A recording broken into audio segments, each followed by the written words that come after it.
नमस्कार, बहुत स्वागत है आपका। स्वराज एक्सप्रेस देख रहे हैं आप, आपके साथ मैं हूं कृतिका मिश्रा और मैं हूं संयम जैन।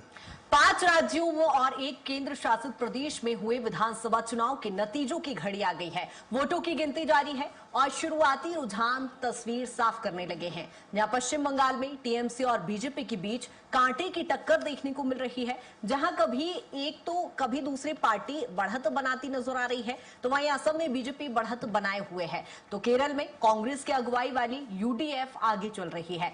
वहीं तमिलनाडु में देखें तो सत्ताधारी डीएमके अपनी पकड़ मजबूत रखे हुए है, जहां पुडुचेरी में भी सत्ता बरकरार रहेगी या बदलेगी, इसका फैसला आज हो जाएगा।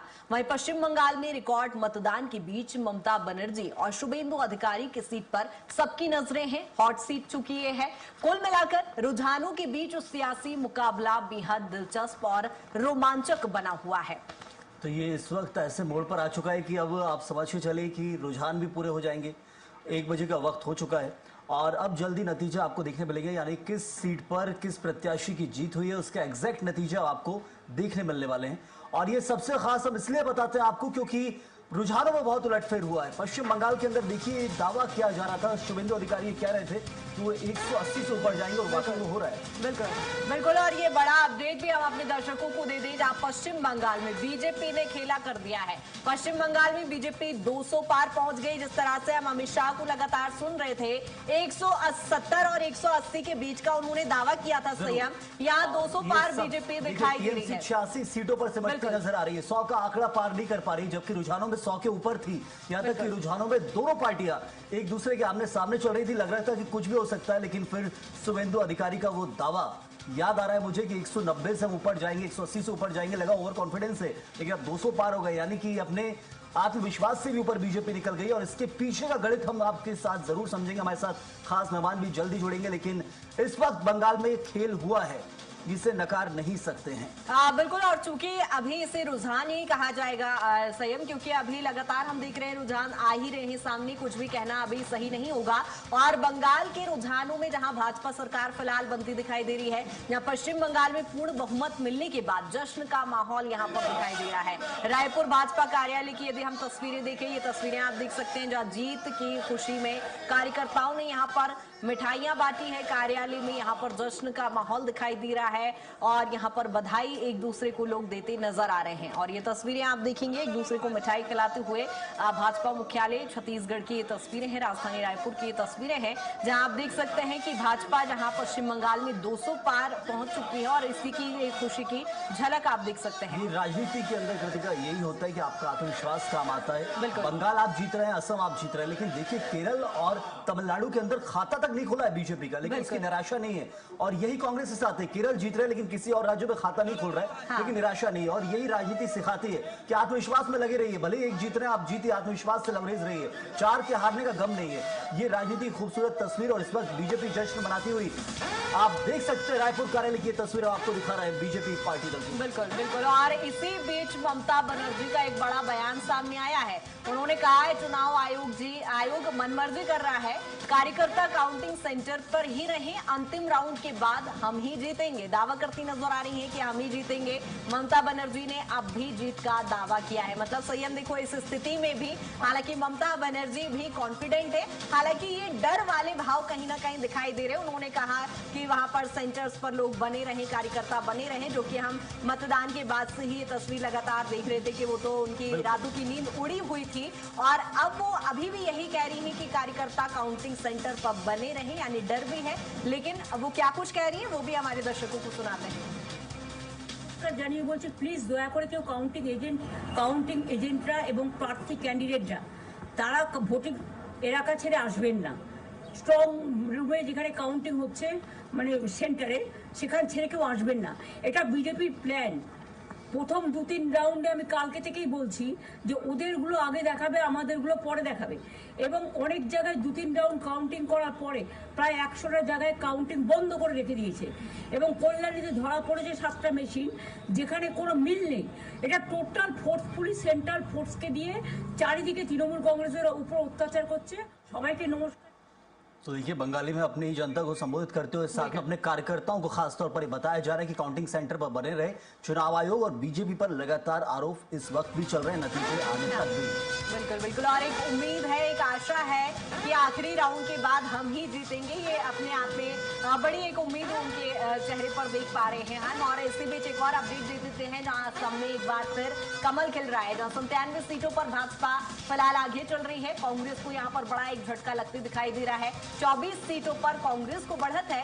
वहीं 30,000 से ज्यादा वोटों से सीएम हेमंत बिस्वा शर्मा यहां पर आगे चल रहे हैं। 6 सीटों पर अन्य को बढ़त मिल रही है, जहां यहां पर सीधे तौर पर हेमंत बिस्वा शर्मा एक बार फिर सरकार बनाते यहां पर दिखाई दे रहे हैं। और असम में फिर यहां पर वही राज्य जहां केरल के बाद यदि कांग्रेस कॉन्फिडेंट थी तो असम में थी कि हम असम में जीत सकते हैं। केरल में तो कॉन्फिडेंट थी, एग्जिट पोल में भले दावा नहीं था केरल, लेकिन असम को लेकर कॉन्फिडेंट थी कि जहां कांग्रेस पार्टी और फिर असम में भी पिछड़ गई। लेकिन बीजेपी जरूर इस वक्त जीत का जश्न असम में भी और बंगाल में भी मना रही है और असम में फिर से कमल खिला है। और ये विश्वास जताया गया 97 सीटों पर बीजेपी इस वक्त आगे चल रही है। 24 सीटों पर जहां कांग्रेस को बढ़त बताई जा रही है और 30,000 वोटों से हेमंत बिस्वा शर्मा खुद आगे चल रहे हैं। तो असम की राजनीति में भी उलटफेर की जो संभावना कांग्रेस बता रही थी उससे एकदम उलट है। कांग्रेस की कोई वापसी का चांस यहाँ नहीं है और वही बरकरार है। असम के अंदर बीजेपी का राज। हेमंत बिस्वा शर्मा को लेकर बहुत आरोप लगाए गए। पवन खेड़ा वाला मुद्दा भी याद होगा, चुनाव के वक्त जो खूब गूंजा था। हेमंत बिस्वा शर्मा पीछे पड़ गए थे लेकिन फिर भी काम नहीं आया। पवन खेड़ा भागते नजर आए और अब देखिए नतीजे में सीधे तौर पर बीजेपी जीत रही है। और बताने के लिए काफी है कि इस वक्त जो माहौल है बीजेपी के पक्ष में है असम और बंगाल के अंदर। और चलिए इस वक्त आपको बताएंगे कि मुख्यमंत्री विष्णुदेव साय की क्या प्रतिक्रिया है चुनाव परिणामों को लेकर। पिछले दिनों जो 5 प्रदेशों में विधानसभा के चुनाव हुए थे, पश्चिम बंगाल, आसाम, तमिलनाडु, केरल और पुदुचेरी, तो उसके आज चुनाव परिणाम आने वाले हैं। मतगणना हो रही है और अभी कुछ देर पहले तक हम लोग टीवी के सामने में थे तो भारतीय जनता पार्टी एनडीए के लिए बड़ी खुशखबरी है कि पश्चिम बंगाल में भी पिछले कुछ समय तक भारतीय जनता पार्टी के पक्ष में अच्छा रुझान आ रहा है। और मुझे पूरा विश्वास है कि वहां की जनता को टीएमसी की जो निरंकुश सरकार थी उससे निजात मिलेगा और वहां पर भारतीय जनता पार्टी की स्पष्ट बहुमत में सरकार बनेगी। और देखिए, पूर्ण बहुमत के साथ सरकार बनाने की बात यहां पर छत्तीसगढ़ के मुख्यमंत्री विष्णुदेव साय भी कह रहे हैं। और जिस तरह से पश्चिम बंगाल में फिलहाल रुझान देखे जा रहे हैं, 200 पार का जो नारा पहले भी दिया जा रहा था वो साक्षात यहां पर होते हुए दिखाई दे रहा है। और पश्चिम बंगाल को लेकर चूंकि सभी की नजर है और ऐसे में अब पश्चिम बंगाल चुनाव को लेकर सोशल मीडिया पर क्रेज बढ़ता दिखाई दे रहा है, जहां सोशल मीडिया इन्फ्लुएंसर ने ममता की मिमिक्री की है। ममता बनर्जी की तरह गेटअप लेकर यहां पर वो बातचीत करते हुए दिखाई दे रहे हैं। कई तरह की वीडियोस अब सोशल मीडिया पर वायरल हो रहे हैं। यहाँ दिल्ली बीजेपी मुख्यालय के बाहर मिमिक्री की तस्वीरें भी सामने आई है। हाथ में झालमुड़ी की प्लेट लेकर ये मिमिक्री करते हुए यहाँ पर इन्फ्लुएंसर्स दिखाई दे रहे हैं। आप तस्वीरें देखेंगे। चलिए, ये सब तो बिल्कुल ये हो रही था और ये तस्वीरें पे लगता है मुझे पहले से रिकॉर्डेड करके रखी हुई थी आज के दिन के लिए। बिल्कुल বাবা হাম্বা হাম্বা বলছি তুমি তুমি কে করছি বঙ্গাল में आके इधर आके जय श्री राम করছি भागवा लगाबे তুমি আমি होबे ना चलबे ना तुम्हें हमारा बंगाल का खेला किया मोदी जी अमित शाह तुम लोग नोटिफाई करके हमारा बंगाल में सब हिंदू को एक किया है जय श्री राम बोल के हम इधर डरा डरा के हम इधर टीएमसी का खौफ करा है सबका अंदर में डरा के वोट करा है और इधर तुम इधर आके हमारा खेला किया है अमित शाह हमें छोड़ेगा नहीं हमारा खेला कर दिया तुम लोग कुर्सी छीन लिया है अमित शाह मोदी अमित शाह जय श्री राम बोल के सब हिंदू को एक करके हमारा कुर्सी छीना है अभी दीदी का हमारा दादा कर दिया है हम इधर ही बैठ जाएगा हम कोलेगा नहीं हम इधर धरना पे बैठ जाएगा हमें कुर्सी देगा नहीं तुम लोग जीत गया तो क्या करेगा कुर्सी हमें देगा नहीं तुमको कुर्सी कैसे लेगा हमें देगा नहीं कुर्सी। तो ये तस्वीरें होना लाजमी और आप सोशल मीडिया आप खोल के देखिएगा तो यही तस्वीरें ये वीडियोस देखने को मिलने वाले हैं। और हमारे प्रदेश के जो पूर्व अध्यक्ष रह चुके हैं बीडी शर्मा मध्य प्रदेश के, उनका क्या कहना है वो भी आप सुनिए।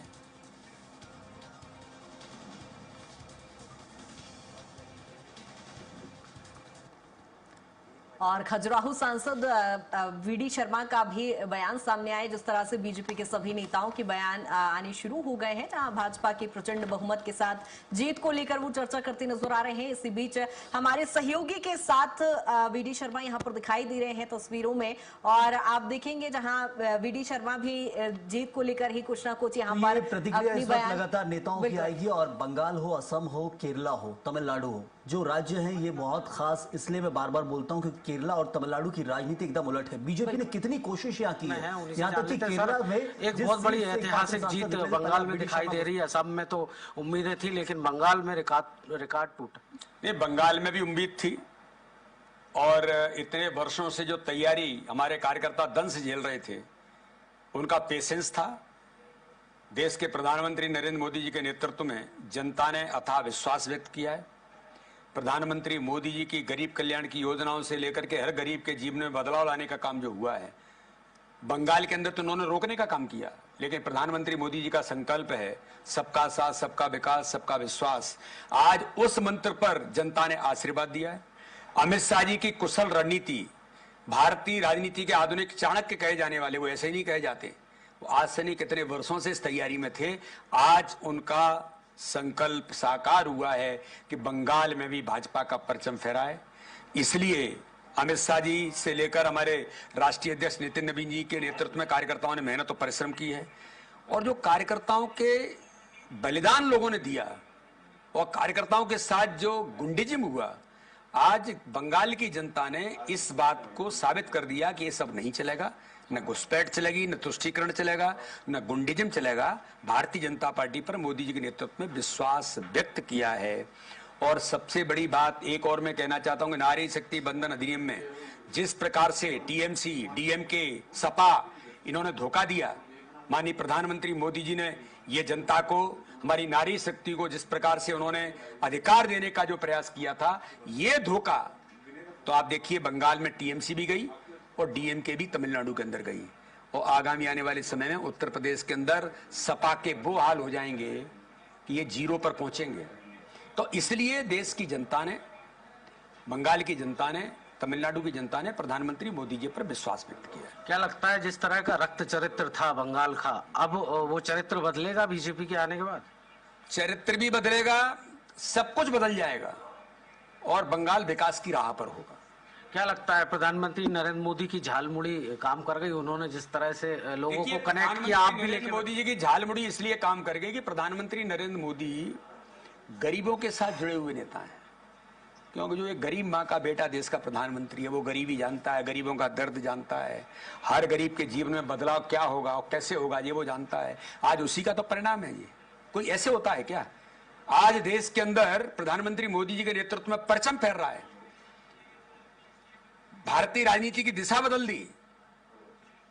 बंगाल के अंदर तो कल्चर पर भी प्रहार था, बंगाल के अंदर तो हर प्रकार से ये गुंडिज्म करने का प्रयास कर रहे थे, लेकिन आज उस दिशा में जनता ने आशीर्वाद दिया है। तो मोदी है तो मुमकिन है बंगाल भी अब आगे बढ़ेगा, बंगाल भी विकास की राह पर जाएगा। बंग तो अब फतेह हो गया, लेकिन दक्षिण के दो राज्य अभी भी तमिलनाडु और केरल जो है वो थोड़े से अछूते दिखाई दे रहे हैं। नहीं, तमिलनाडु में भी एआईडीएमके के साथ गठबंधन है, आगे बढ़ रहे हैं। डीएमके जो सनातन का विरोध कर रहे थे वो चले गए। तो इसलिए सब जगह पर अब भारतीय जनता पार्टी, प्रधानमंत्री मोदी जी के प्रति जनता का विश्वास है।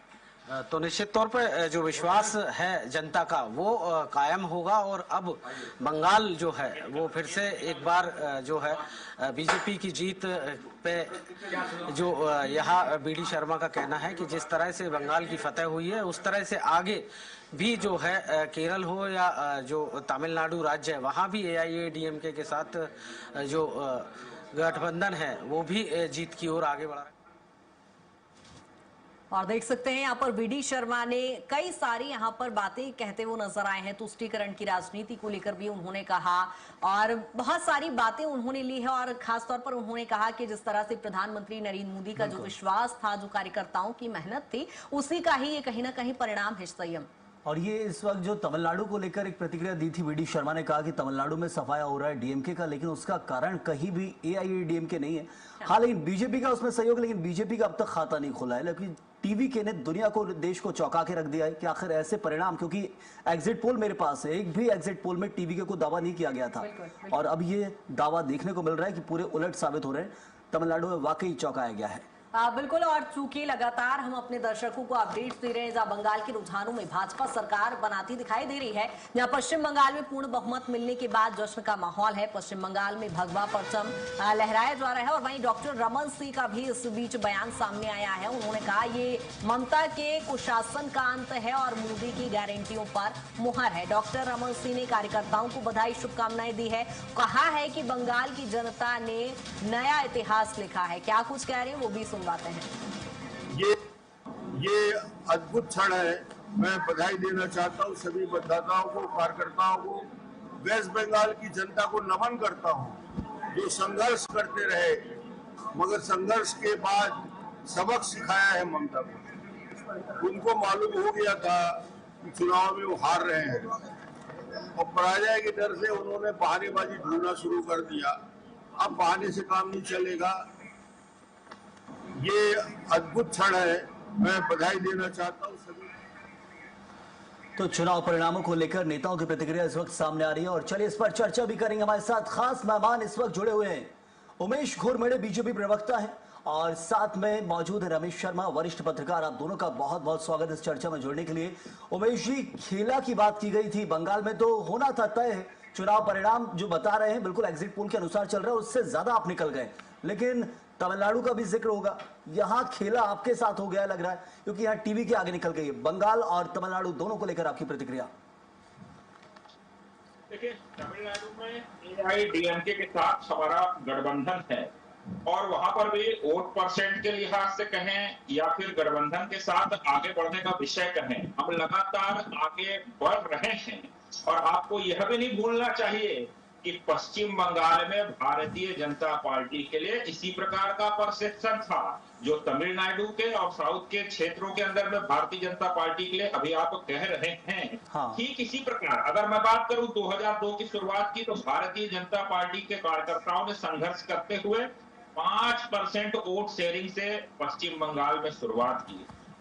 दशकों तक वहां के कार्यकर्ताओं ने मेहनत किया, उसका नतीजा निकल करके क्या आया? हम 5% वोट शेयरिंग से आगे बढ़ते हैं, 10% तक पहुंचते हैं, 3 सीट लेकर के आते हैं, और 3 सीट से भारतीय जनता पार्टी का कार्यकर्ता पश्चिम बंगाल के अंदर में विपरीत परिस्थिति में संघर्ष करता है, और 2019 के विधानसभा के चुनाव नहीं उमेश जी, वो तो रहा है आपका 3 से लेकर यहाँ पर 200 पार के लगभग आप पहुंच रहे हैं, और देश के अंदर 2 से लेकर 303 तक आप पहुंचे थे लोकसभा में। लेकिन बंगाल जीत के पीछे क्या स्पष्ट कारण बीजेपी को लगते हैं? क्या टीएमसी का कुछ शासन था इसलिए बीजेपी को जीत मिली है, या बीजेपी ने कुछ किया है, कुछ कोशिश की है, वादे ऐसे किए गए जिसके कारण बंगाल की जनता ने विश्वास जताया है? देखिए, सबसे पहले तो पश्चिम बंगाल के हमारे सैकड़ों कार्यकर्ता जिन्होंने लगातार दशकों तक, ये कोई जादू हमने आज नहीं कर दिया, मैं वही बता रहा हूँ, 2002 से और लगातार कार्यकर्ताओं ने ग्राउंड लेवल पर जो वहां मेहनत की है, उसी का नतीजा है, उसी का परिणाम है जो आज इस प्रकार से आज पूरा देश आश्चर्यचकित है इस परिणाम को लेकर के।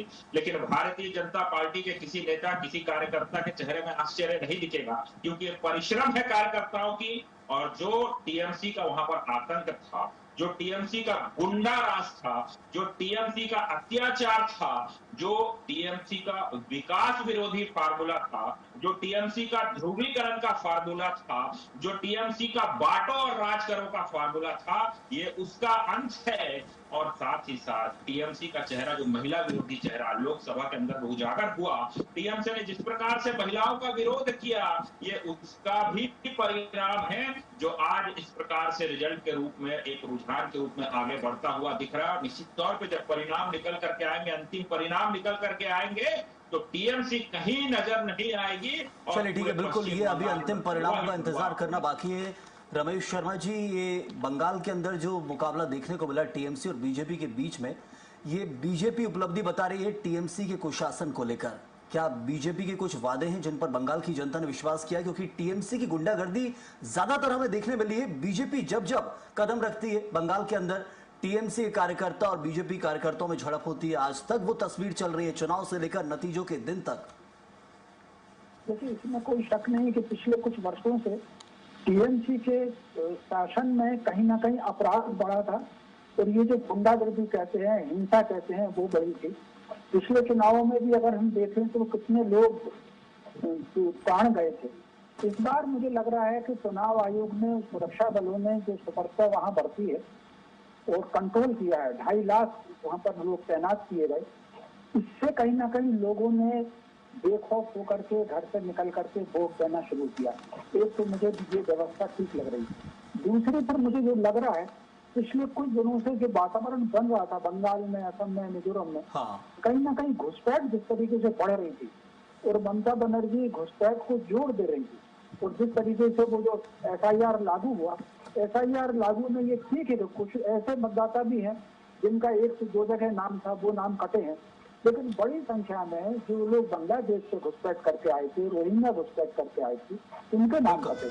तो मुझे लग रहा है कि बिल्कुल रमेश रोकूंगा, इस वक्त एक बड़ी खबर आ रही है और एक बड़ा अपडेट अपने दर्शकों को दे देते हैं, जहां पश्चिम बंगाल में जिस तरह से लगातार रुझान दिखाई दे रहे हैं और इसी बीच जश्न की तस्वीरें भी हम दिखा पा रहे हैं, जहां इंदौर में कैलाश विजयवर्गीय भावुक नजर आए हैं। 2016 और 2021 में जहां बंगाल के प्रभारी थे कैलाश विजयवर्गीय और बीजेपी की शानदार बढ़त को लेकर अब वो भावुक दिखाई दे रहे हैं। जहां बीजेपी आपको बता दें कि 194 सीट पर, टीएमसी 93 और अदर 6 सीटों पर है और बीजेपी जो कि यहाँ पर परचम लहराती दिखाई दे रही है। और इसी यहाँ पर कैलाश विजयवर्गीय आप देखिए भावुक नजर आ रहे हैं क्योंकि चुनाव प्रचार में वो शामिल भी नहीं हो पाए थे और जिस तरह का उस दौरान उनका बयान भी सामने आया था। 3 से 77 में पहुंचाने में 2021 में इनका एक बड़ा हाथ रहा था, प्रभारी की जिम्मेदारी दी गई थी केंद्रीय नेतृत्व की तरफ से, और अब 77 से जो आगे तक पहुंचे उसमें तो पूर्ण बीजेपी लगी होता है। इससे अंदाजा लगाया जा सकता है कि आप जैसे लोगों पर जो केस किए गए, आपको जानने वाले जितने लोग सब मानते हैं कि ये चीजें कभी सपने में भी नहीं कर सकते कैलाश जी, पर जो वहाँ के लोकल लोग थे जैसे आरजी कर,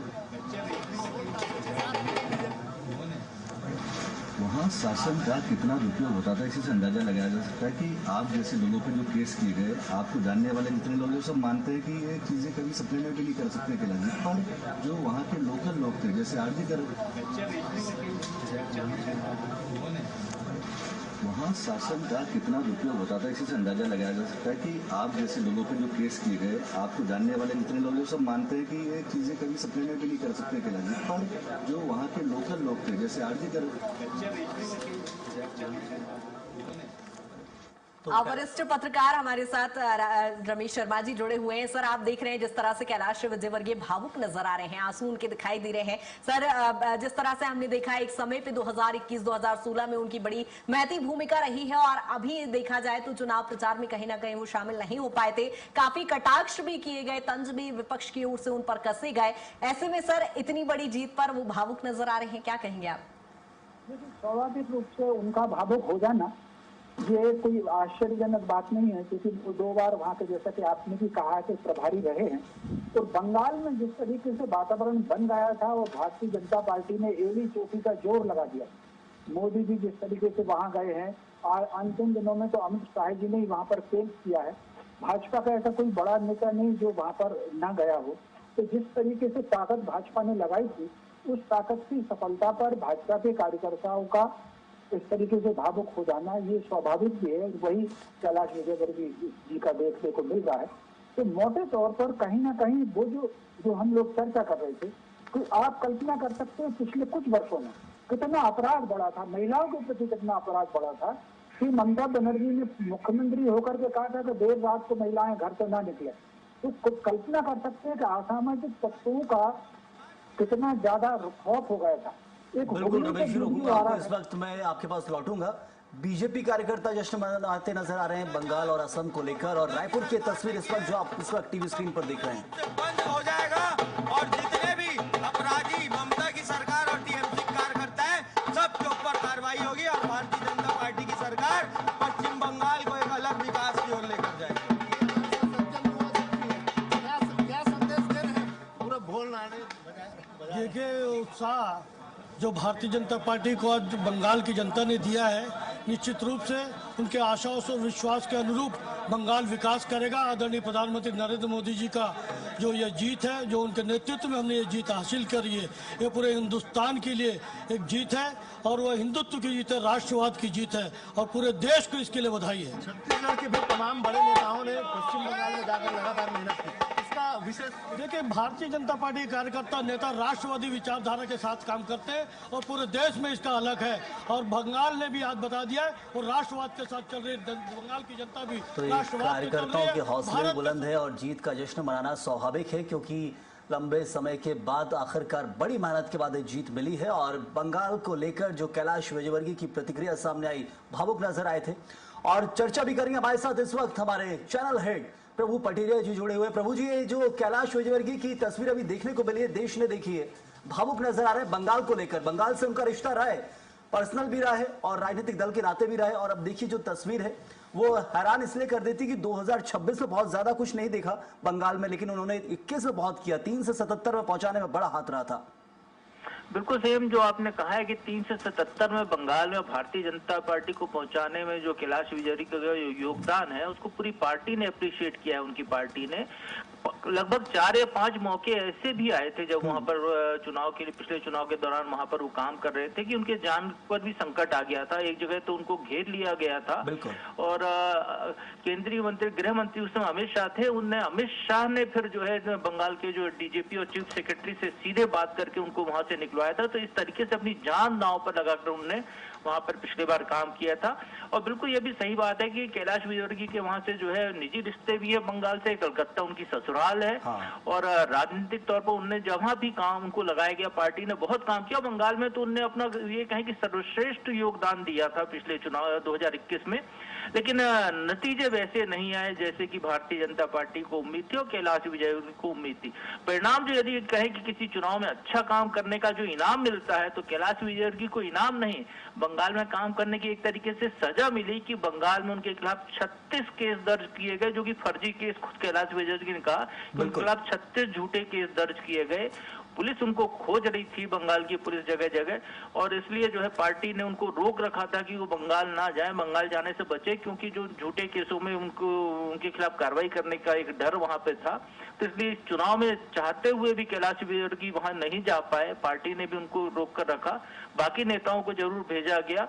तो स्वाभाविक तौर पर जो कैलाश जी की जो पिछले चुनाव के दौरान की मेहनत थी 2021 की, जरूर वो यहाँ पर जब साकार हुई है और जिस तरीके से 194 सीटों पर बीजेपी आगे सरकार बनाते हुए दिख रही है, 15 साल का ममता का शासन वहां पर खत्म हो रहा है, बंगाल में जिस तरीके से जो धार्मिक उन्माद का माहौल रहा पिछले 2021 के बाद से, वो सारी चीजों को देखते हुए स्वाभाविक तौर पर कैलाश विजयवर्गीय के जो आंसू हैं ये खुशी के आंसू कह सकते हैं कि उनको एक तरीके से खुशी मिली कि 5 साल बाद अब वो बंगाल में जश्न मनाने कोलकाता जा पाएंगे। जरूर प्रभु जी, और ये इसलिए क्योंकि अब इन्हें जल्दी दिल्ली भी बुलाया जाएगा, बधाइयां दी जाएंगी, लेकिन खास इसलिए होगा क्योंकि मेहनत उन्होंने पहले जमीन सेट करके दी थी, उसका फायदा अब मिला है। और मेरा एक सवाल और इसलिए कि इस वक्त हम क्या समझे, बीजेपी की जीत के मायने क्या है, कारण इसके पीछे क्या समझे जाएंगे? क्या वादे हैं, दावे हैं, 3000 महिलाओं को देना, महिला सशक्तिकरण का कार्ड खेलना, या फिर टीएमसी का कुशासन? क्या दर्शकों के लिए आपकी तरफ से राय, क्या लगता है बंगाल को लेकर आपको?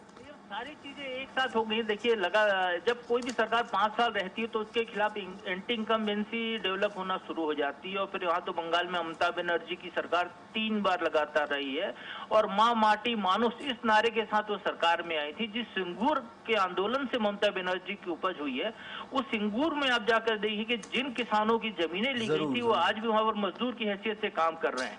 भलाई वहां पर नहीं हुई है, बंगाल का जो डेवलपमेंट होना था वो नहीं हुआ है। बंगाल में एक वोट बैंक की पॉलिटिक्स ममता बनर्जी ने चलाई, जैसे कि दूसरी पार्टियां एलडीएफ जो लेफ्ट करती थी, तो उसका असर ये हुआ है कि वहां पे अल्पसंख्यक वर्ग को खासी तवज्जो दी गई है। वहां पर जो लेफ्ट की तर्ज पर ही बंगाल में ममता बनर्जी की टीएमसी के कार्यकर्ताओं को ही सरकारी नौकरियों में प्राथमिकता मिलने लगी। तो बाकी जो दूसरे वर्ग के लोग हैं या सामान्य नागरिक हैं, वो अपने आप को प्रताड़ित महसूस करने लगे। ऐसे बहुत सारे कारण थे। भारतीय जनता पार्टी ने उसको समझा।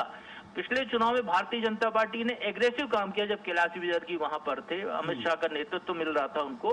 इस बार बीजेपी ने अपनी गलतियों से सबक लिया, ममता बनर्जी के कामकाज के तरीके को समझा, बंगाल की परिस्थितियों को समझा। और अब ये देखिए कि 5 साल लगातार बीजेपी ने बंगाल में बांग्लादेशियों का मुद्दा उठाया, SIR के जरिए बहुत सारे लोगों को वोटर लिस्ट से बाहर भी किया गया। बंगाल में हिंदू मुस्लिम जो कॉन्फ्लिक्ट होता है, जिस तरीके से हिंदुओं के घरों को जलाया गया, चाहे कारण कुछ भी हो, बीजेपी ने उसको बहुत हाईलाइट करके जो एक तरीके से डिवीजन की बात की। और बहुत बड़ा योगदान इसमें कहें तो हुमायूं कबीर का है, जिनने बंगाल में बाबरी मस्जिद बनाने का ऐलान किया। उसके जरिए बीजेपी को बहुत ज्यादा फायदा हुआ। हुमायूं कबीर हालांकि ज्यादा सीटें नहीं जीत पाए, 2-1 सीटें आती हुई उनको दिख रही हैं, लेकिन जब परिणाम आने के बाद जब इसकी समीक्षा की जाएगी तो कहीं ना कहीं जो है न्यू में बीजेपी के हुमायूं कबीर भी होंगे इसमें। इंडियन कम्युनिस्ट का बड़ा फायदा मिला, लेफ्ट के शासन को उखाड़ा था टीएमसी ने, अब टीएमसी का शासन उखाड़ा है बीजेपी ने। बहुत शुक्रिया आपका हमारे साथ जुड़ने के लिए। तो पश्चिम बंगाल में देखिए कैसे माहौल बदला। अभी आपने सुना कि जैसे कम्युनिस्ट का शासन हुआ करता था, लंबे समय तक बंगाल में चला था। कोलकाता सबसे प्रसिद्ध और सबसे बड़ा शहर हुआ करता था एक समय, लेकिन कोलकाता देश के दूसरे शहरों से, मुंबई, दिल्ली, चेन्नई से पिछड़ता चला गया कृतिका, क्योंकि उसका कारण था विकास उस रफ्तार से नहीं मिल पाया था जो रफ्तार होनी चाहिए थी। और टीएमसी के शासन को अब उखाड़ा है, तो शायद बंगाल में वो रफ्तार अब देखने मिले। बिल्कुल, कहीं ना कहीं पश्चिम बंगाल की जो जीत है, लेकिन चर्चा का विषय अभी फिलहाल यही बना रहेगा कि जिस तरह से कैलाश विजयवर्गीय भावुक नजर आ रहे हैं। वाकई प्रभु जी ने भी कहा कि ये खुशी के आंसू हैं। जाहिर तौर पर 2026 में उनकी बहुत ज्यादा महत्वपूर्ण भूमिका नहीं रही, लेकिन यदि जब पर्सनली तौर पर, व्यक्तिगत तौर पर जुड़ाव होता है तो जाहिर तौर पर खुशी होती है। संयम जिस तरह से, चूंकि लगातार हम अपने दर्शकों को रुझान बता ही रहे हैं पश्चिम बंगाल में जहां बीजेपी की बढ़त दिखाई दे रही है। हमारे साथ 2 मेहमान भी जुड़े हुए हैं। रमेश शर्मा जी, जिस तरह से आपने देखा कि प्रभु जी ने भी कहा कि खुशी के आंसू हैं, इसलिए भावुक दिखाई दे रहे कैलाश विजयवर्गीय, लेकिन पूरी जीत का क्रेडिट हम किस तरह से देखें? यदि जिस तरह से पश्चिम बंगाल में जहां 77 सीटें थी, अब 200 पार फिलहाल बढ़त दिखाई दे रही है। हालांकि ये रुझान है, नतीजे इन्हें नहीं कहा जा सकता। कैसे आप इसे देख रहे हैं? क्योंकि स्वाभाविक रूप से कोई अगर बड़ी घटना घटती है तो उसके पीछे कई कारण होते हैं जी। जैसे मान लीजिए सवेरे का सूरज अगर निकलता है तो उसमें करोड़ों पलों का योगदान होता है।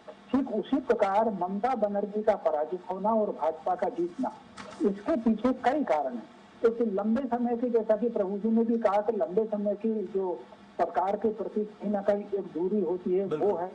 तीसरी, असामाजिक तत्वों का जो वर्चस्व है वो है। चौथी, बांग्लादेशी घुसपैठियों का जो वर्चस्व है वो है। पांचवी, अगर आप लगेंगे तो वहां पर कट्टरपंथ बहुत फैल रहा था। जो कट्टरपंथ केवल हुमायूं कबीर की बाबरी मस्जिद से तो झलकता ही है। पिछले कुछ दिनों हुगली के जो गाँव की कुछ फुटेज आए थे, नेशनल चैनलों पर आए थे कि वहां पर तो घुसपैठी आए हैं, उन्होंने अपना बहुमत बना लिया और जो स्थानीय नागरिक थे उनसे कहा कि आपको टोपी लगा के चलना है और इस तरह की लिबास नहीं चलना है। ये सारे इंटरव्यू आए। तो ये जो जिस तरीके से दबाव हुआ, तो फिर जिस तरीके से धर्मांतरण बलपूर्वक भी होने लगा, लव जिहाद का प्रकरण तो चलता ही था। ये सारे के सारे मुद्दों को बीजेपी ने बहुत अच्छे से बनाया। फिर तीसरी बात, मतदान के लिए एक अच्छा वातावरण बना। चौथी बात, महिलाओं के ऊपर जिस तरीके से अत्याचार वहां पर हो रहा था, मैं समझता हूँ उससे महिलाओं में रिएक्शन भी आया। दूसरी तरफ महिलाओं के लिए भाजपा ने कई प्रकार की योजनाओं की घोषणा की। तो मैं समझता हूँ भाजपा द्वारा महिलाओं की योजनाओं की घोषणा करना, तो टीएमसी के शासन काल में महिलाओं पर दबाव बनना, ये भी एक बड़ा कारण हो सकता है। और एक चौथा कारण जो मुझे लग रहा है, हमेशा याद रखिए, जब भी कभी लंबे समय वाली सरकार बदली है तो उस सरकार के विरुद्ध जो वोटों का ध्रुवीकरण होता है, इस बार बंगाल में वो ध्रुवीकरण सरकार के खिलाफ जो केंद्रित हुआ है वो भाजपा पर केंद्रित हुआ है। और भाजपा के खिलाफ वाला जो वोट था वो कई जगह पर आकर के पता हुआ है। आप अगर परसेंटेज देखेंगे तो मुझे ये नहीं लग रहा कि भाजपा 50% क्रॉस कर लेगी, मतदान का 50% क्रॉस कर लेगी। तो कहीं ना कहीं चुनाव के प्रबंधन में भाजपा बहुत ज्यादा रही। फिर एक बात और जो मुझे लगती है वहां पर, कि ममता बनर्जी ने जितने मुद्दे उठाए, ज्यादातर मुद्दे उन्होंने भ्रामक मुद्दे ही उठाए। जैसा उन्होंने कहा कि आप मछली नहीं खा पाएंगे, आप ये नहीं कर पाएंगे, आप वो नहीं कर पाएंगे, ये जो इस तरह की कई बातें थी, वो उन बातों का भी रिएक्शन वहां पर बहुत ज्यादा हुआ। एक और बात मुझे जो वहां पर लगती है, बंगाल को अगर आप देखेंगे स्वतंत्रता आंदोलन में, देश में दूसरे स्थानों पर स्वतंत्रता आंदोलन देर से शुरू हुआ, बंगाल में स्वतंत्रता आंदोलन बंग भंग के बाद 1905 से शुरू हो गया था। जरूर बंगाल से ही पूरे देश में आक्रोश फैला था। निश्चित रूप से। तो वही जो तो वंदे मातरम की रचना भी बंगाल में हुई है, राष्ट्रगान की रचना भी बंगाल में हुई है। तो बुद्धिजीवी अगर आप देखेंगे तो बंगाल में अपेक्षाकृत ज्यादा होते हैं, तो उनको केवल नारे से आप नहीं बहका सकते, उनको कहीं ना कहीं आपको मुद्दा तार्किक दृष्टि से बहुत तार्किक होता है बंगाली। एक और बात बंगाली से बिल्कुल रमेश शर्मा जी यहाँ पर रोकना चाहूंगी और बंगाल से एक और बड़ा अपडेट आ गया है जहां काउंटिंग के बीच भारी बवाल की तस्वीर एक बार फिर सामने आई, जहां आसनसोल में टीएमसी ऑफिस में तोड़फोड़ कर दी गई, बम मिलने की भी यहाँ पर खबर सामने आ रही है। आसनसोल में काउंटिंग सेंटर के पास झड़प का माहौल दिखाई दिया और भीड़ को हटाने के लिए यहाँ पर लाठीचार्ज भी करना पड़ा। आसनसोल इंजीनियरिंग कॉलेज के पास दरअसल पूरा हंगामा हुआ है। संयम लगातार इस तरीके की तस्वीरें शुरुआत से ही समझ में आ रही है, दिखाई दे रही है। आज के दिन हो चुकी है काउंटिंग डे के दिन, जब लगातार काउंटिंग सेंटर के बाहर कार्यकर्ताओं के बीच झड़प हो रही है, तो कहीं बम रखने की और कहीं ऐसी खबरें निकलकर सामने आ रही हैं जो एक तरह से हैरान भी करती है और कहा जा रहा है कुछ उलटफेर करने की कोशिश है। यदि ममता बनर्जी कह रही है अपने कार्यकर्ताओं से कि आप अपने काउंटिंग सेंटर पर डटे रहें, तो उसके दो मायने हैं, या तो मन से मनोबल के साथ आप डटे रहें या फिर कुछ ऐसी घटनाएं अप्रिय घटने वाली हैं जिनको लेकर आप नजर बनाए रखें। उमेश जी, अब यहाँ पर इस सवाल ये हो गया कि बंगाल के अंदर जीत का जश्न आप मनाने लगे, ना सिर्फ बंगाल में बल्कि देश के अलग अलग इलाकों में जहां जहां बीजेपी मौजूद है वहां जश्न मनाया जा रहा है, लेकिन खेल हुआ है और खेल के पीछे के कारण क्या इसके पीछे के माना जाए कि मध्य प्रदेश, छत्तीसगढ़, महाराष्ट्र वाला कार्ड भी काम आया है। मध्य प्रदेश, छत्तीसगढ़ और महाराष्ट्र में आप जैसे महिलाओं को एक तरह से वोट बैंक बनाकर उन्हें 3,000 रुपए दे रहे हैं, 3,000 तक की राशि दे रहे हैं, वही ऐलान आपने किया है, क्योंकि ममता बनर्जी वहां 1,500-1,700 देती आ रही हैं 2.5 करोड़ से ऊपर की आबादी को, लेकिन आप 3,000 रुपए देने का वादा कर रहे हैं। इसको कितना अहम मानते हैं चुनाव के नतीजों के लिए? देखिए, पहली बात तो आपने वोट बैंक का जिक्र किया। हाँ, चाहे मध्य प्रदेश की बात करें, छत्तीसगढ़ की बात करें, राजस्थान की बात करें या अन्य राज्यों के अंदर की बात करें, चाहे असम की बात करें, यह पूरे देश की जनता के बीच में, माताओं बहनों के बीच में विश्वास का विषय है कि भारतीय जनता पार्टी माताओं बहनों को कभी वोट बैंक के तरह नहीं समझती है। उन्हें हमेशा सम्मान देने का काम, उन्हें हमेशा नहीं, वो तो आपका पक्ष है, लेकिन अब वो उसे नकार थोड़ी सकते हैं। विपक्षी दल होता है, कोई भी होता है, यही बोलता है कि आप वोट बैंक साध रहे हैं। का नतीजा है कि भारतीय जनता पार्टी के वादों के प्रति पूरे देश की जनता का, माताओं बहनों का विश्वास हमेशा से बना रहता है, और वही विश्वास पश्चिम बंगाल के अंदर में दिखा, वही विश्वास असम के अंदर में दिखा, वही विश्वास मध्य प्रदेश, छत्तीसगढ़, राजस्थान के अंदर में हमने पहले देखा था। अभी जो आपके यहाँ से खबरें निकल करके आ रही थी कि वहां पर झड़प की स्थिति है और गुंडागर्दी वाली स्थिति निकल करके आ रही है टीएमसी के लोगों की तरफ से, तो ये स्पष्ट है और स्पष्ट संदेश पहले भी दिया जा चुका है कि उल्टा लटकाकर अब सीधा कर दिया जाएगा। तो आने वाले 5 वर्षों में उल्टा लटकाकर सीधा करने का काम भी पश्चिम बंगाल के अंदर में होगा। और रह गई बात जीत की, तो माननीय अमित शाह जी के नेतृत्व में और माननीय यशस्वी प्रधानमंत्री नरेंद्र मोदी जी के लीडरशिप में हमने जो पश्चिम बंगाल के अंदर में रणनीति बना करके हमारे कार्यकर्ताओं ने सैकड़ों हजारों कार्यकर्ताओं ने जो बूथ तक जाकर के मेहनत किया है, और जो कुशासन वाली सरकार थी, जो दमन करने वाली सरकार थी, जो बिना कारण के भारतीय जनता पार्टी के कार्यकर्ताओं के ऊपर भी और जो आम जनता टीएमसी के कार्यकर्ताओं के खिलाफ या ममता सरकार के खिलाफ आवाज उठाता था, उनके ऊपर झूठे केसेस करके उनको अंदर करने का काम करती थी। उसका उदाहरण अभी आपने कैलाश विजयवर्गीय जी का जिक्र किया, इस प्रकार से उनके ऊपर झूठे मामले दर्ज किए गए थे। कैलाश विजयवर्गीय जी हमारे बड़े नेता है, मध्य प्रदेश के कद्दावर नेता है, जब उनके साथ इस प्रकार का व्यवहार वहां पर हुआ, झूठे केसेस दर्ज किए, आप कल्पना कर सकते हैं कि भारतीय जनता पार्टी का छोटा सा कार्यकर्ता जो पश्चिम बंगाल के किसी गांव के अंदर में भाजपा का झंडा उठाने का काम करता है, उसके खिलाफ कितनी प्रताड़ना करने का काम टीएमसी के गुंडों ने और टीएमसी की सरकार ने किया होगा। आप जिक्र कर रहे थे कैलाश विजयवर्गीय जी के आंसू छलक गए। मैं समझता हूं कि पूरे देश के अंदर हर एक भारतीय जनता पार्टी के कार्यकर्ता और नेताओं के आंसू। चलिए, मैं रमेश जी से जवाब लेता हूं। रमेश जी, बंगाल के अंदर इतना जो आपके पास वहां पर किया है लगातार, उस संघर्ष का आज परिणाम, सुखद परिणाम। जरूर। ये रमेश जी, इतना लंबा वक्त कैसे लग गया है? ये 21वीं सदी आज का ये दौर है और बंगाल के अंदर इतना कुशासन था, इतनी गुंडागर्दी थी, जैसा कि आरोप बीजेपी लगा रही है, देखने को मिलता है। इसको उखाड़ने में इतना समय क्यों लगा बंगालियों को? क्या आखिर क्यों विश्वास बीजेपी पर नहीं कर पाए या दूसरे दल पर नहीं कर पाए? क्या टीएमसी पर एक विश्वास ज्यादा था या टीएमसी की लीडरशिप महिला थी इसलिए विश्वास ज्यादा था, जिसे नकार नहीं पा रही थी बंगाली जनता? क्योंकि कुशासन बहुत ज्यादा है, ऐसा बीजेपी ने दर्शाया है देश के अंदर। देखिए, मोटे तौर पर इसमें 2-3 कारण एक साथ हैं। एक सबसे बड़ी बात है, क्योंकि इनका नेतृत्व तो महिला के ऊपर है, हाँ। और वो जो बात करती थी, वो बात जो करती थी वो इस तरह की बात करती थी, लोकल को टच की हुई बात जरूर करती थी। जरूर। इसके अलावा एक दूसरी जो सबसे बड़ी बात है, पूरी दुनिया में अगर आप माओवाद को देखेंगे, नक्सलाइट्स को देखेंगे, मार्क्सवाद को देखेंगे, तो कहीं ना कहीं हिंसा के जरिए और एक तंत्र के जरिए अपनी सत्ता को बना करके रखते हैं। वो जो सारा वहाँ लेफ्टिस्ट सरकार कभी रही है, वहाँ पर वो जो सारे हिंसक कार्यकर्ता थे वो आकर के टीएमसी में आकर के शामिल हो गए।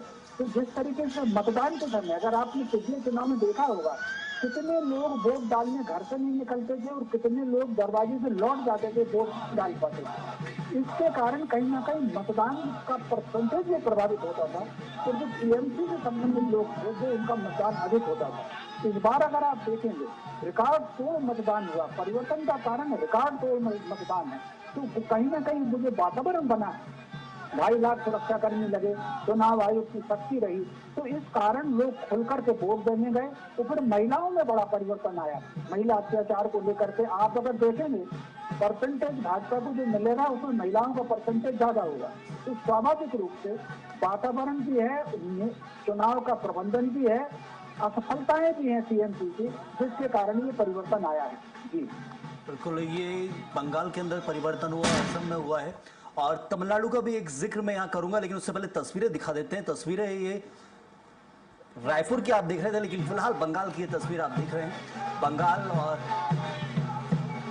रायपुर की तस्वीर आप देखिए, कार्यकर्ता जश्न मनाते नजर आ रहे हैं बीजेपी के बंगाल और असम के परिणामों को लेकर, और ये जश्न का माहौल है ये आपको देखने मिल जाएगा। बीजेपी शासित राज्यों के अंदर इसी प्रकार का जश्न मनाया जाएगा, क्योंकि बंगाल के अंदर पहली बार बीजेपी आई है आज़ादी के बाद से, और वही बिहार में हुआ था जब बिहार में पहली बार मुख्यमंत्री बना था आज़ादी के बाद, और बंगाल में पूरी की पूरी सरकार लेकर आए हैं आज़ादी के बाद। ये बदलाव है जो इस वक्त देखने को मिला है। और कृतिका, एक जिक्र हम यहाँ करेंगे तमिलनाडु को लेकर ही सवाल करेंगे। उमेश जी, तमिलनाडु में क्या कमी रह गई है? लग रहा है आपको टीवीके ने उड़ा दिया है, क्योंकि टीवीके विजय की पार्टी, एक्टर विजय, जिनके ऊपर आपने रेड डलवाई, ईडी की रेड आपने डलवाई थी, अब उनके साथ क्या रहकर सरकार में आएंगे या वो आपका समर्थन लेंगे? देखिए भैया, पहले तो ये है कि कोई सरकार किसी के ऊपर ना ईडी की रेड डलवाती है, ना किसी एजेंसी से कोई कार्रवाई करती है। तमाम एजेंसियां, तमाम विषय रहते हैं, उन पर जांच होती है। इनपुट के आधार पर कोई भी एजेंसी टाइमिंग को लेकर सवाल उठता है उमेश जी, आप कितना ही कह लीजिए, लेकिन ये ईडी की रेड डालना, सीबीआई की रेड डालना, इसको लेकर सवाल उठते हैं कि ईडी और सीबीआई तभी एक्टिव होते हैं जब चुनाव आता है। अब आप देख लीजिए, मैं दिल्ली का जिक्र करूंगा, आम आदमी पार्टी 10 दिन बाद देखिए कैसे बीजेपी में आ गए, तो ये नकारिए मत एकदम से आप। मैं दिल्ली से आगे बता दे रहा हूँ आपको, अभी उत्तर प्रदेश में भी ईडी की कार्रवाई होगी, पंजाब के अंदर भी ईडी की कार्रवाई होगी आने वाले समय में। उत्तर प्रदेश और लेकिन तमिलनाडु में देखिए आप, अभी एक सीट पर भी खाता नहीं खुल पाया बीजेपी का। इसके पीछे बीजेपी की कहाँ कमी आपको लग रही है? आकलन हो रहा होगा वहां के लिए भी। लेकिन कहीं कोई कमी नहीं है। भारतीय जनता पार्टी के कार्यकर्ता लगातार वहां पर लगे हुए हैं, और भारतीय जनता पार्टी लगातार वहां संघर्ष कर रही है। वहां डीएमके का विषय है, टीवीके जो है अभी उभर करके निकल करके सामने आई है मजबूती के साथ, और एआईडीएमके के साथ हम मजबूती से चुनाव में आगे बढ़ रहे हैं। कुछ सीटों से हम गठबंधन के साथ कम रह गए हैं। अब इसमें आकलन का विषय यह होगा कि पिछले बार की तुलना में इंडिविजुअल बीजेपी की कितनी परसेंटेज बढ़ी। हम वोट शेयरिंग के साथ साथ गठबंधन में सीटों के शेयरिंग में कहीं चूक तो नहीं गए, और हमेशा आत्ममंथन और आत्मचिंतन हम करते रहते हैं, और अपने परफॉर्मेंस को हमेशा सुधारने का हम प्रयास करते हैं। आज हम पश्चिम बंगाल के अंदर में अच्छा कर रहे हैं, असम के अंदर में अच्छा कर रहे हैं, पुडुचेरी के अंदर में अच्छा कर रहे हैं, केरलम का भी जिक्र होना चाहिए। नहीं, केरलम का जिक्र कर लेते हैं, वहां भी एक भी सीट का खाता नहीं खुल पाया आपका केरलम में भी, जबकि एक सांसद आपको मिले थे, और जो सांसद मिले हैं आपको और उनके भी विधानसभा सीटों का मैं देख रहा हूं आंकड़ा, तो वहां भी किसी भी एक भी विधानसभा सीट पर बीजेपी आगे नहीं चल रही है जहां से सांसद हैं आपके। सर एक महत्वपूर्ण बात, जरा एक सवाल मैं आपसे पूछ लूं। हाँ देखिए, तमाम विषय है, भाजपा सरकार बना रही है, भगवा महबूब, तमाम विषय है, लेकिन कांग्रेस कहां पर है?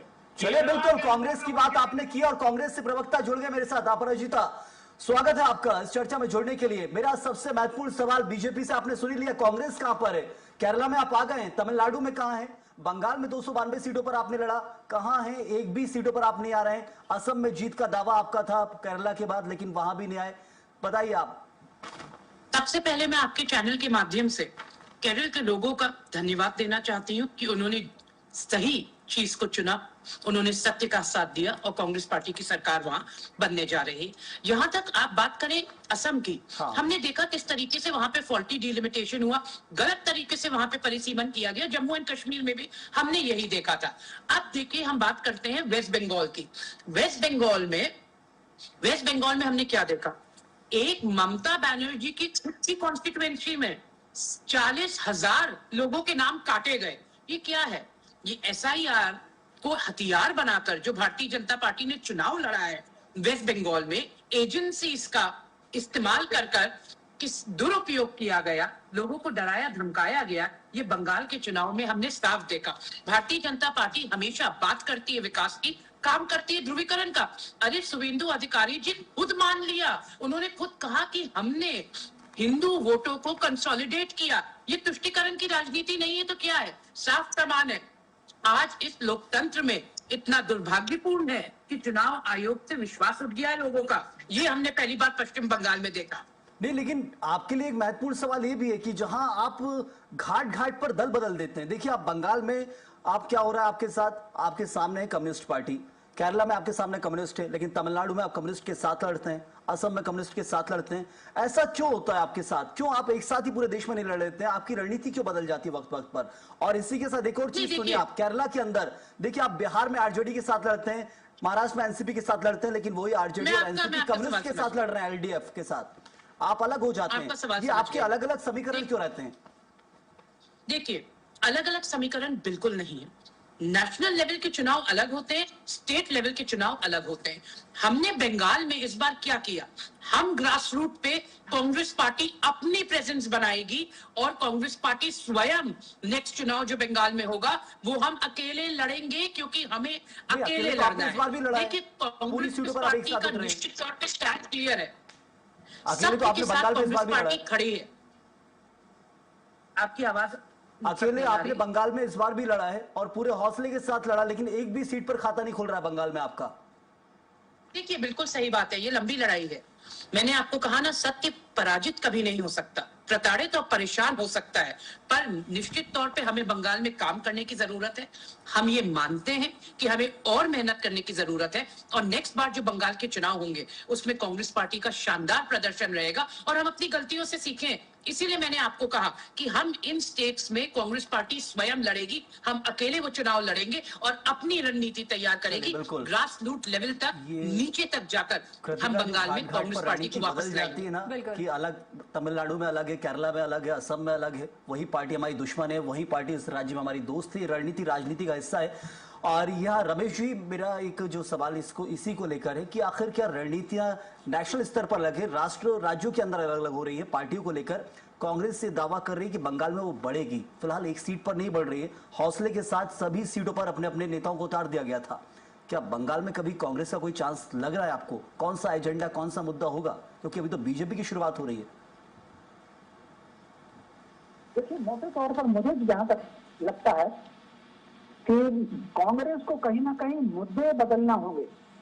पिछले कुछ दिनों से एक समय हुआ करता था, कांग्रेस जमीन से जुड़े मुद्दे उठाती थी, लेकिन कहीं ना कहीं कांग्रेस को एक आत्मचिंतन करना पड़ेगा, कौन सा मुद्दा है जो पब्लिक को टच करता है। पिछले कुछ दिनों से कांग्रेस दो चीजों पर ज्यादा फोकस कर रही है। एक तो आलोचनात्मक व्यक्तिगत हमले वो पत्रकारों पर भी करेंगे, नेताओं पर भी करेंगे।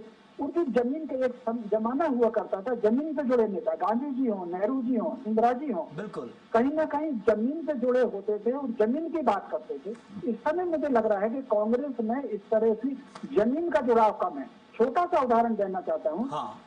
पिछले दिनों राहुल गांधी जी ने भारत जोड़ो यात्रा निकाली, दिग्विजय सिंह जी ने ना, और इससे बच करके ही वो अपना कहा जाए कि आत्म मंथन करने की अभी कांग्रेस को और ज्यादा जरूरत है, मेहनत करने की जरूरत है। बहुत शुक्रिया आपका तमाम चर्चा के लिए। अपराजिता जी आपका भी शुक्रिया, उमेश जी आपका भी बहुत शुक्रिया तमाम चर्चा के लिए। तो जिस तरह से देख रहे हैं लगातार 5 राज्यों के अपडेट्स आपको दे रहे हैं, लगातार